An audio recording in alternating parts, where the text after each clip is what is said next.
دا د سولې، امن او ورورولۍ فضا د اسلامي امارت د راتګ برکت دی چې ځوانان خپلو ورزشي لوبو ته ادامه ورکوي. دا د زابل په مرکز کلات کې د اوو کلبونو ترمنځ جوړې شوې سیالۍ دي چې ځوان ورزشکاران یو د بل پر وړاندې د اتلولۍ د ګټلو لپاره د لوبې ډګر ته داخلیږي او دلته د خپلو موټو زور ازمويي.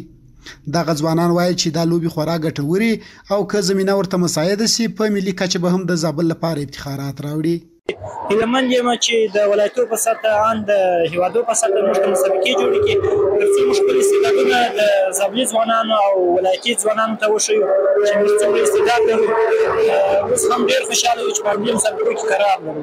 د مشرانو دا تقاضا ده چې موږ ته همدغسې دا خو د ولایت په سطحه دي کولی چې نور ولایتونو په سطحه موږ ته مسابقې برابرې کړي. حتی د ملکونو په سطحه د اسیا په اروپا کې موږ کولی شو چې مبارزه وکړو. په ورته وخت کې د زابل د ورزشي امریت امیر ځوانانو ته د داسې نورو لوبو د جوړېدو ډاډ ورکوي او وایي اسلامي امارت ژمن دی چې د ورزش په برخه کې د نوي استعدادونو د پیدا کولو لپاره په ملي او محلي سطحه پروګرامونه په لار واچوي. دی وایي هڅه یې دا ده چې زابلي ځوانان هم د نورو هیوادوالو غوندې ویاړونه راوړي.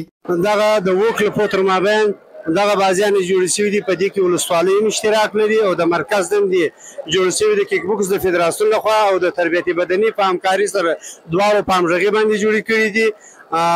فقط د استادانو د ورزشکارانو د یووالي لپاره سپاینده کې نور هم د زابل ځوانانو ته یووالی وکړو تر څو دوی سره راټول کړو او مسابقې دایر کړو، نور ولایتونه را دعوت. د یادونې وړ ده چې تر دې وړاندې هم د ورزشي امریت له لوري ورته سیالۍ جوړې شوې.